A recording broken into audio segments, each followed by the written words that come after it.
Squeeze is the third episode of the first season of the American science fiction television series The X-Files. It premiered on the Fox network on September 24, 1993.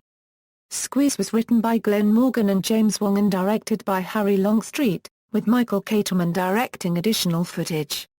The episode featured the first of two guest appearances by Doug Hutchison as the mutant serial killer Eugene Victor Tooms, a role he would reprise in Dooms. Squeeze is the first Monster of the Week episode of The X-Files, a standalone plot which is unconnected to the series' overarching mythology. The show's main characters are FBI Special Agents Fox Mulder and Scully, who work on cases linked to the paranormal, called X-Files. Mulder is a believer in the paranormal, while the skeptical Scully has been assigned to debunk his work. In this episode, Mulder and Scully investigate a series of ritualistic killings by somebody seemingly capable of squeezing his body through impossibly narrow gaps. The agents deduce that their suspect may be a genetic mutant who has been killing in sprees for 90 years. Production of Squeeze was problematic. Creative differences between Longstreet and the crew led to him being replaced as director, while some missing scenes needed to be shot after the initial filming. Because of this turbulence, the completion of the episode relied on post-production techniques. However, Squeeze has received positive reviews from critics, mostly focusing on Hutchison's performance and the resonance of his character. The episode has subsequently been described by The Star as the episode that really sold the X-Files idea to the masses. Academics have examined Squeeze for its portrayal of the politics of law enforcement, highlighting the tension evident throughout the series between the agents' desire to find the truth and their duty to secure criminal convictions. Plot: in Baltimore, businessman George Usher arrives at his office building. He is watched from a storm drain by someone who then sneaks into the building by climbing through the elevator shaft into the ventilation system, and kills Usher by removing his liver. The investigation into Usher's murder the latest of three such killings is assigned to careerist FBI agent Tom Colton, who turns to Academy colleague Dana Scully for help. The case baffles Colton, as the only common elements in the murders are the lack of entry points and the apparent removal of the victims' livers with bare hands. Fox Mulder looks over the case and notes their similarity to earlier murder sprees that occurred in 1933 and 1963. At the crime scene, Mulder notices an elongated fingerprint on the air vent, which he also finds to be similar to some documented in the X-Files. He concludes that because 5 murders occurred during the earlier sprees, the investigators should expect 2 more. Because Scully believes that the killer will return to the scenes of his earlier crimes, she and Mulder wait in the parking garage of Usher's office building. There, they catch a man named Eugene Victor Tooms climbing through the air vents. Tooms is given a polygraph test, which includes questions written by Mulder linking him to murders dating as far back as 1903. After Tooms passes the test easily, Colton dismisses Mulder's queries as being ridiculous and lets Tooms go. However, Mulder later digitally elongates and narrows Tooms' fingerprints to show Scully that they match the prints at the crime scene. Mulder believes that Tooms is able to stretch and squeeze his body through narrow spaces. That night, Tooms demonstrates this by squeezing down a chimney to claim another victim. Mulder and Scully find no documentation on Tooms' life. They visit Frank Briggs, a former detective, who recounts his experiences of the investigation into the 1933 murders. Briggs brings out old photographs of Tooms who has not aged in 60 years and gives them the address of Tooms' former apartment building. There, Mulder and Scully find a nest constructed out of newspaper and bile in the building's crawl space, as well as several trophy items taken from past victims. Mulder suspects that Tooms is a mutant who can hibernate for 30 years at a time after consuming 5 human livers. As the two leave, Tooms, who is hiding in the rafters, stealthily takes the necklace Scully is wearing as a new trophy. Mulder and Scully put the apartment under surveillance, but Colton has them taken off the job. Mulder finds Scully's necklace in Tooms' apartment and tries to call his partner, but her phone line has been cut. Tooms breaks into her apartment through a tiny air vent to kill her, but Mulder rushes there and apprehends him first. Tooms is put in an institution for the criminally insane where he begins to build another nest using newspaper.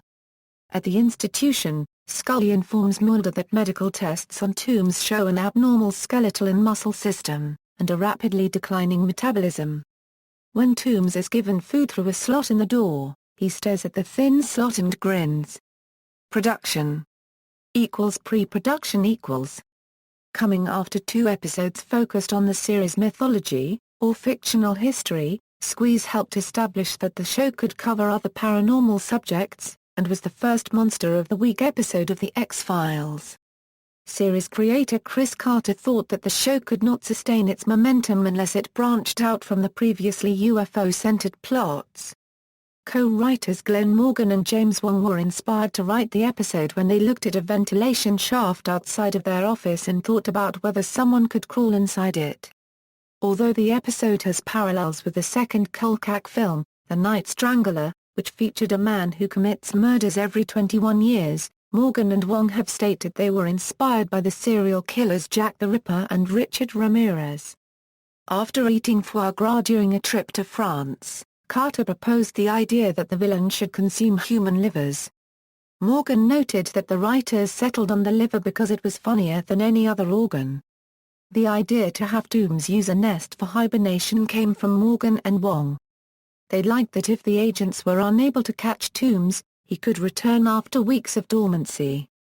Actor Doug Hutchison was 33 when he auditioned for the part of Tooms, but the producers initially considered him too young for the role. Glen Morgan thought that Hutchison looks 12 years old.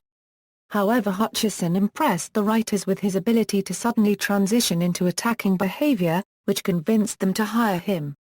He related that his portrayal of Tooms was inspired by the stillness of Anthony Hopkins acting in The Silence of the Lambs. Filming The episodes establishing exterior shots, and those of Tooms' house, were filmed around Hastings Street in Vancouver. When filming the first shot of Tooms' eyes glowing from a storm drain, the production crew arrived too late to secure the street for filming, and a nearby construction crew were temporarily drafted to guard the area. The ventilation system through which the first victim is attacked at night was meant to be of a multi-story car park. However, to avoid a costly tenting operation to simulate nighttime, a replica of the necessary parts of the ventilation system was built in a lower level of the car park. Exterior shots of Scully's apartment were also filmed in Vancouver, at the same location used in the pilot episode. However, this location's use was later discontinued owing to the limited range of shots it afforded. Most reverse angles would show a large car park across the street. Wong was disappointed with director Harry Longstreet, claiming he did not have respect for the script. Longstreet had failed to film one of the script scenes, and had not obtained additional camera coverage for the scenes which had been filmed. As a result, Wong and another director, Michael Katleman, reshot several scenes for additional coverage to complete the episode, and filmed the omitted scene and some inserts. Hutchison also had difficulty with Longstreet's directing. He found the acting instructions he was given ridiculous. Morgan said that the episode's production was problematic, feeling that Squeeze was truly saved in post-production. Duchovny also found issue with Longstreet's direction, and disagreed with the director's take on how Fox Mulder should be portrayed. Describing their different opinions, Duchovny noted the director wanted me to be mad about this horrible serial killer. I was like, no, this is an amazing discovery. He's not morally culpable, because he's genetically driven. I judge no one. Post-production For the shot in which Tooms slides through a chimney, the producers hired a contortionist who could squeeze through small spaces. They filmed the shot with the camera standing below the contortionist. The chimney, which was more like a belt than a pipe, was made to look much narrower than it actually was. Using computer-generated imagery, they were able to produce and elongate shots of the contortionist's fingers. Producer R.W. Goodwin believed that the contortionist known only as Pepper would only have limited success in fitting down the chimney set and would work mostly as a photo double.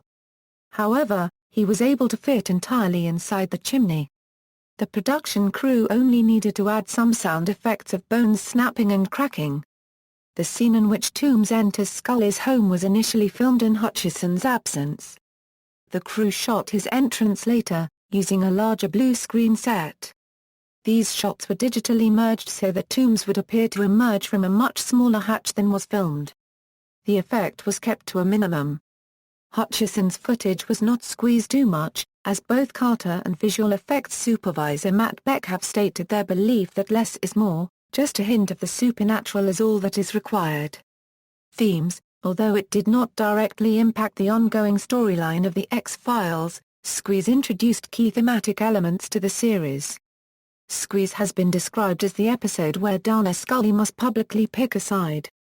She had previously confronted military officials in Deep Throat, and has carefully worded her reports to protect her partner Mulder from ridicule, but an encounter with former colleague Tom Colton forces her to openly choose between Mulder and the politics of careerism.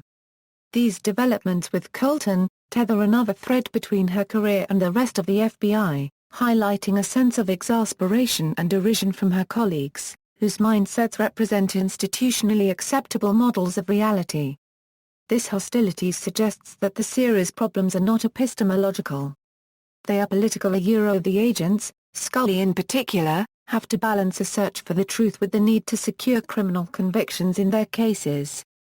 This balancing act between investigating to discover the truth and gathering evidence to support a court case has been compared to the perceived stance of the FBI during the series' tenure.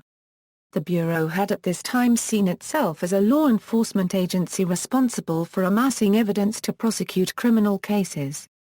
There is a disparity between this approach and public perception of the FBI's role as an organization investigating an objective and apolitical truth.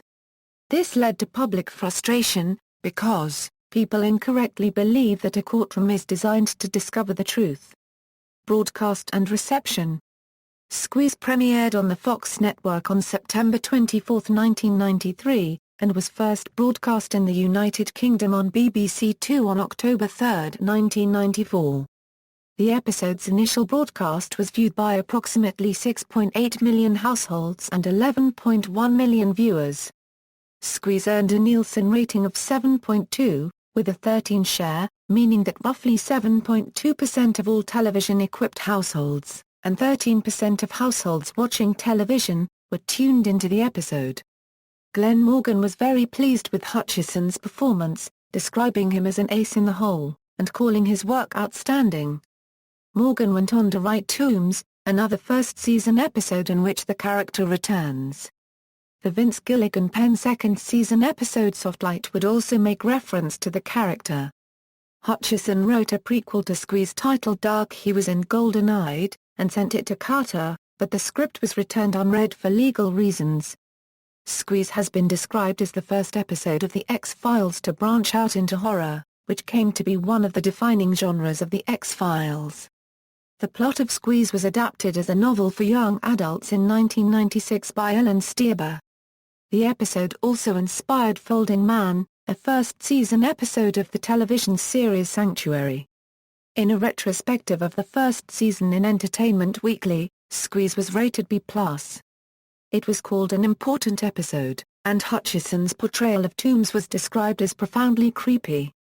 However, Thomas Sutcliffe of The Independent was more critical, deriding the premise as entirely ludicrous, and sarcastically described Mulder's deduction of Tooms' abilities as clearly another triumph for the deductive method. An article in the Vancouver Sun listed Squeeze as one of the best standalone episodes of the show, saying, "The X-Files became known for its creepy, Monster of the Week episodes, and Squeeze was the one that started it all, and that, together with Tooms, it remains one of the scariest things ever seen on television." Connie Ogle from Pop Matters listed Tooms amongst the greatest monsters of the series. Keith Phipps, writing for the AV Club, praised the episode, rated it an awe, and described Hutchison's role as the part that would launch him as a go-to character actor for creep parts. Phipps felt the climactic scene in which Tooms infiltrates Scully's home is the scene that makes the episode, noting that there was a real sense of peril despite it being clear that Scully, a lead character, was not going to come to harm. Robert Shearman and Lars Pearson, In their book Wanting to Believe, A Critical Guide to the X-Files, Millennium and the Lone Gunman, note that the episode's premise is the first in the series not to rely upon accepted urban legends. It conveys its absurd plot through suggestion, leaving any special effects sequences of Tooms' abilities until the audience is already suitably adjusted to the absurdity. However, Shearman and Pearson found the monologue likening the crimes committed by Tooms to the Holocaust, given by the retired detective Briggs, to be not only unnecessary but tasteless to boot. They rated the episode 4 stars out of 5. Mumtaz Begum, writing for Malaysia's The Star, described Squeeze as the episode that really sold the X-Files idea to the masses, and called it simply brilliant. The character of Eugene Tooms has also attracted positive criticism. In a guest column for Entertainment Weekly Euro's 1000th issue, author Neil Gaiman listed Tooms as one of his favorite monsters, while UGO Networks listed the character in a countdown of the best TV serial killers, and described Hutchison's acting as uber creepy. IGN's Christine Sayers listed Hutchison as the fourth best guest star of the series in a top 10 countdown, complimented his brilliantly perverse performance, and wrote, "Even when he doesn't appear to be doing anything, Hutchinson, Sid can still make your skin crawl with his dead, shark-like stare." See also, List of unmade episodes of The X-Files. Footnotes. References, Delshra, Jan. Poplit, Pop Cult and The X-Files, A Critical Exploration. McFarland. ISBN 0-7864-0789-1. Edwards, Ted. X-Files Confidential. Little, Brown and Company. ISBN 0-316-21808-1. Gradnitzer, Louisa. Pitson, Todd. X Marks the Spot, On Location with the X-Files. Arsenal Pulp Press. ISBN 1-55152-066-4. Hurwitz, Matt. Knowles, Chris. The Complete X-Files. Insight Editions. ISBN 1-933784-80-6. Peterson, Mark C. E. Flannery, Richard. Lozecki, David. Kowalski, Dean A., ed. The Philosophy of the X-Files. University Press of Kentucky. ISBN 0-8131-2454-9. Lovis, Frank. The X-Files Declassified. Citadel Press. ISBN 0-8065-1745-X. Lowry, Brian. The Truth Is Out There, The Official Guide to the X-Files. Harper Prism. ISBN 0-06-105330-9. Shearman, Robert. Pearson, Lars. Wanting to Believe, A Critical Guide to the X-Files, Millennium and the Lone Gunman. Mad Norwegian Press. ISBN 0-9759446-9X. External links, Squeeze on the X-Files official website, Squeeze at the Internet Movie Database, Squeeze at TV.com.